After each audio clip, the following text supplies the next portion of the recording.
पहले नानामी और अब नोबारा। शिबुया में एक के बाद एक बैड न्यूज का सिलसिला जारी है और इतना सब देख के तो यूजी इज लाइक साला ये दुख का खत्म नहीं होता बे।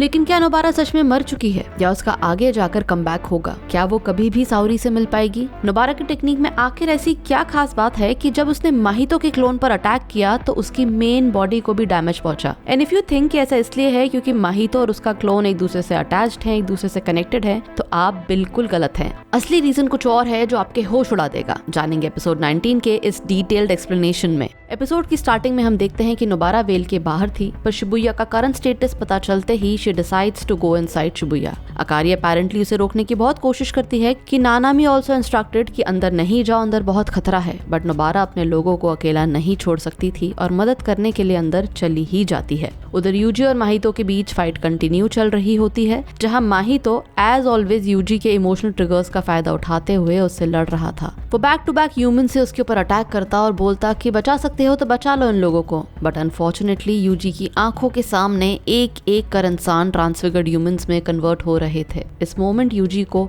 बहुत ही ज्यादा हेल्पलेस फील हो रहा था। उधर हम देखते हैं कि नोबारा शिबुया के अंदर आ चुकी है and there she encounters Mahito's clone, जो कि हमने लास्ट एपिसोड के एंड में देखा ही था। दोनों के बीच फिर काफी जबरदस्त फाइट होती है। यहाँ माहितो उसे टच करने की कोशिश करता है बट नोबारा डॉज कर जाती है। Here's when माहितो रियलाइजेस कि नोबारा को उसकी टेक्निक के बारे में पता है और हो ना हो नानामी ने ही नोबारा को उसे उसके बारे में बताया होगा। यहाँ माहितो नानामी को 7:3 हेयर स्टाइल सॉर्सरर के नाम से एड्रेस करता है और आगे भी करेगा। So basically if you didn't know who he was talking about, it was Nanami. As we all know कि लास्ट एपिसोड में हमने देखा था कि यूजी को ढूंढने के लिए माहितो 2 हिस्सों में स्प्लिट हो गया था, डिवाइड हो गया था। यहाँ हमें ये पता चलता है कि एक असली माहितो है और दूसरा उसका एक क्लोन है, और यहाँ जो नोबारा से लड़ रहा है वो माहितो का क्लोन है, और ये क्लोन माहितो की सोल मैनिपुलेशन करने वाली innate technique idle transfiguration use नहीं कर सकता। मतलब कि वो क्लोन नोबारा को टच करके उसे ट्रांसफिगर ह्यूमन में कन्वर्ट नहीं कर सकता है। So here comes a twist in the story. All this while Nobara ने सिर्फ एक टेक्निक यूज की थी, हेयर पिन, ताकि माहितो को ये बिलीव हो जाए कि नोबारा के पास कोई और दूसरी टेक्निक है ही नहीं, जस्ट टू नो कि इन रिटर्न माहितो उस पर क्या अटैक करता है। बट इंटरेस्टिंगली नोबारा फाइट करते करते ये फिगर आउट कर चुकी होती है कि माहितो अपनी मेन टेक्निक यूज नहीं कर रहा। She was like that means कि शायद ये एक क्लोन है, और अगर ये सच है, अगर ये क्लोन है, तो इस क्लोन पे मैं अपनी रेजोनेंस टेक्निक यूज करके इसके साथ साथ इसकी मेन बॉडी को भी डैमेज पहुंचा सकती हूँ। For all those who do not know कि नोबारा की रेजोनेंस टेक्निक आखिर है क्या, हियर्स अ क्रक्स। सो बेसिकली रेजोनेंस एक तरह की ब्लैक मैजिक टेक्निक है, वूडू डॉल की तरह। नोबारा 2 तरीके से इसे यूज कर सकती है। एक, जब वो अपने पास से ही डॉल निकालती है, उसे अपने ओपोनेंट के किसी भी बॉडी पार्ट या फिजिकल रिमेन जैसे कि ब्लड, हेयर या फिंगर, किसी भी पार्ट से अटैच करती है, दोनों के बीच एक कनेक्शन एस्टैब्लिश करती है, फिर डॉल को डैमेज करती है जिससे सामने वाले की सोल पर डायरेक्ट अटैक होता है। दूसरा, जहाँ डॉल नहीं होने पर वो अपने ओपोनेंट के बॉडी पार्ट को ही एज अ डॉल ट्रीट करके उस पर अपनी टेक्निक रेजोनेंस यूज करती है और डैमेज पहुंचाती है। यह हमने सीजन 1 के एंड में चोजो के भाई से लड़ते वक्त नोबारा को यूज करते हुए देखा था। चोजो के भाई ने नोबारा की बॉडी में अपने ब्लड के थ्रू पॉइजन फैलाया था, तो नोबारा ने अपनी ही बॉडी पर रेजोनेंस टेक्निक से अटैक किया ताकि अटैक से नोबारा की बॉडी में फैले ब्लड को डैमेज पहुंचे और इसका असर चोजो के भाई पर भी हो। अगर आपको याद नहीं तो प्लीज सीजन 1 का रिकैप वीडियो जरूर देखें। एनीवेज, यहाँ नोबारा माहितो के क्लोन के साथ एग्जैक्टली सेम करती है। उसका क्लोन तो जीती जागती वुडू डॉल ही बन गया था नोबारा के लिए,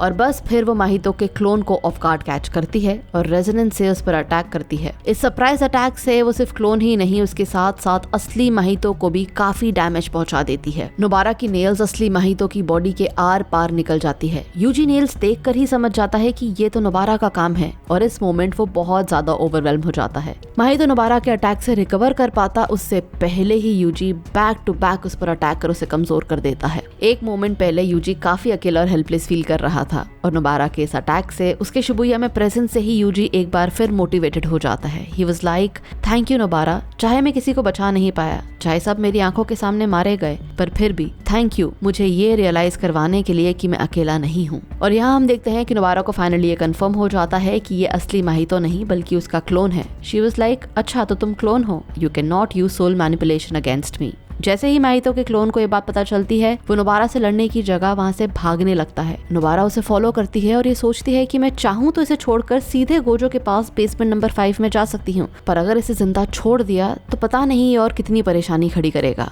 and that's why she blindly follows him. उधर यूजी के अटैक से बचने के लिए माहितो खुद के 4-5 छोटे छोटे क्लोन बनाकर वहाँ से भागने लगता है। यूजी को ब्लफ करता है and before he could figure out उससे दूर हो जाता है। और यहाँ हम देखते हैं कि नोबारा से भाग रहा माहितो का क्लोन भी सेम प्लेस पर आ चुका है। फिर माहितो और उसका क्लोन एक दूसरे की तरफ भाग रहे होते हैं और यूजी माहितो के पीछे। यूजी यहाँ दो माहितो को देखकर शॉक्ड हो जाता है। ही वाज लाइक, मतलब माहितो ने अपना क्लोन बनाया हुआ था जो किसी और जगह पर नोबारा से लड़ रहा था और अब ये दोनों हील होने के लिए यूनाइट होने वाले हैं। बट टू हिज सरप्राइज दोनों यूनाइट नहीं होते, एक दूसरे से क्रॉस हो जाते हैं। And here's when Yuji's heart skips a beat। उसे समझ आ जाता है कि माहितो आखिर में करने क्या वाला है। उसी मोमेंट नोबारा वहाँ आ जाती है, बट उसे कोई अंदाजा नहीं होता कि वहाँ हो क्या रहा है। असली माहितो नोबारा की तरफ भाग रहा होता है। यूजी पीछे से चिल्लाता है कि run Nobara run. Nobara Yuji को वहाँ देखकर सरप्राइज थी, अज्यूमिंग कि माहितो का क्लोन उसकी तरफ आ रहा है। उससे पहले कि वो कुछ फिगर आउट कर पाती, प्रोसेस कर पाती, विदिन 0 सेकेंड्स असली माहितो उसके गाल पर टच कर देता है।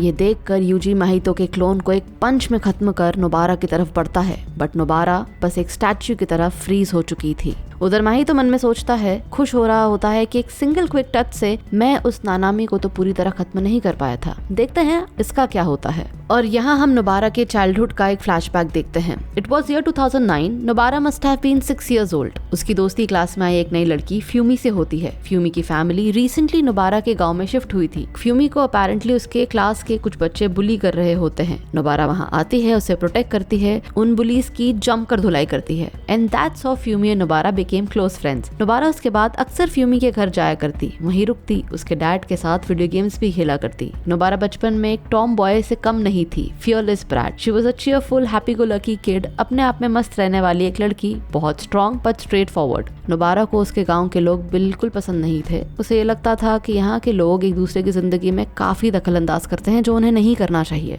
एक दिन वो फ्यूमी को बोलती है कि मुझे ना हमारा एक सीक्रेट बेस मिल गया है। उसका हाथ पकड़कर खुशी से भागते हुए उसे एक बहुत बड़े से घर के सामने ले जाकर खड़ा कर देती है और बोलती है, देखो ये है हमारा न्यू सीक्रेट बेस, आज से मैं यहीं रहूंगी। उस घर के अंदर एक लड़की थी साओरी, इन दोनों से करीबन 7 साल बड़ी। वो उन्हें अपने घर में बुलाती है, कुकीज, केक, टी ऑफर करती है। साओरी काफी अच्छी लड़की थी जो ठीक फ्यूमी की ही तरह इस गांव में नई नई शिफ्ट हुई थी। नोबारा और फ्यूमी फिर अक्सर साओरी के घर आया जाया करते और हर बार साओरी उन दोनों को उतने ही अच्छे से ग्रीट करती। In no time Nobara grew so fond of Saori. Fumi को रियलाइज हुआ कि नोबारा पहले जैसी बिल्कुल नहीं रही। नोबारा साओरी जैसे सॉफ्ट स्पोकन हो गई है, एलिगेंट हो गई है, गर्लिश बिहेव करने लगी है। फ्यूमी नोबारा से अटैच थी और अब नोबारा साओरी से अटैच्ड होती जा रही थी। पर अनफॉर्चुनेटली गांव के लोग साओरी को बिल्कुल पसंद नहीं करते थे, जस्ट फॉर द रीजन कि वो सिटी से थी, कंट्री साइड से नहीं। उन लोगों ने साओरी को बहुत तंग किया, बहुत बुली किया, उसके घर के बाहर न जाने क्या क्या गलत बातें लिखी। इस हद तक पहुंच गए कि एक दिन साओरी को ना चाहते हुए भी हमेशा हमेशा के लिए वो गांव छोड़कर टोक्यो शिफ्ट होना पड़ा और ये नोबारा बर्दाश्त ही नहीं कर पाई।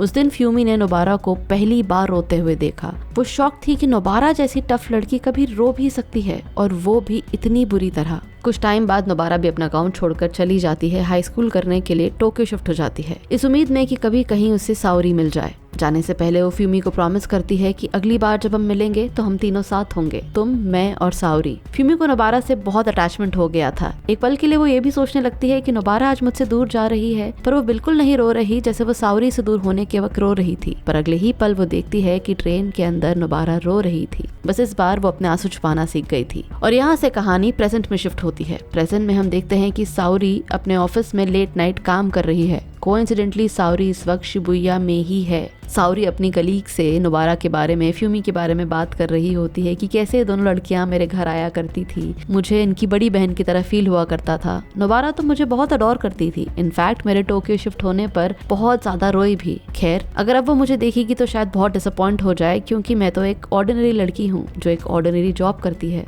पता नहीं नोबारा इस वक्त कहाँ होगी, क्या कर रही होगी। और यहाँ हम नोबारा को देखते हैं जो अपने आखिरी पल में साओरी और फ्यूमी को याद कर रही होती है। फ्यूमी से माफी मांगती है कि मैं वापस आने का प्रॉमिस नहीं निभा पाई। गोजो, मेगुमी, यूजी बाकी सबको याद कर रही होती है। सोचती है कि अब तक मुझे लगता था कि मेरे अलावा शायद सभी लोग सेल्फिश हैं, बिना सोचे समझे लोगों की फीलिंग्स के साथ, उनकी लाइफ के साथ खेलते हैं। पर ये सच नहीं है। दुनिया में अच्छे लोग भी हैं जो ऐसा बिल्कुल नहीं करते। और बस स्माइल करते हुए अपनी आंखें खोलती है, यूजी की तरफ देखती है और कहती है, यूजी सबको बोलना कि मैंने एक बहुत अच्छी जिंदगी जी। और यूजी की आंखों के सामने दम तोड़ देती है, मर जाती है। यूजी को शायद अब तक इससे बड़ा सदमा नहीं लगा होगा। वो नम होकर बस नोबारा का नाम लेता है और ये एपिसोड यहाँ खत्म हो जाता है। This was one of the most emotional episodes of Jujutsu Kaisen. I really don't know and can't tell कि क्या सच में नोबारा मर चुकी है या स्टेट के बाद भी उसे रिकवर किया जा सकता है, क्योंकि देखा जाए तो उसका आधा फेस माहितो ने टच किया था, जो चेंज हुआ, अपेरेंटली ब्लास्ट हुआ और वो जमीन पर गिर गई। But one thing is for sure कि शिबुया आर्क में नोबारा का अब कोई जिक्र नहीं होने वाला है। Heavy but that's true. I hope you like today's explanation. Please इस वीडियो को ज्यादा से ज्यादा लोगों से शेयर करें, लाइक करें, चैनल को सब्सक्राइब करें और जुड़े रहें।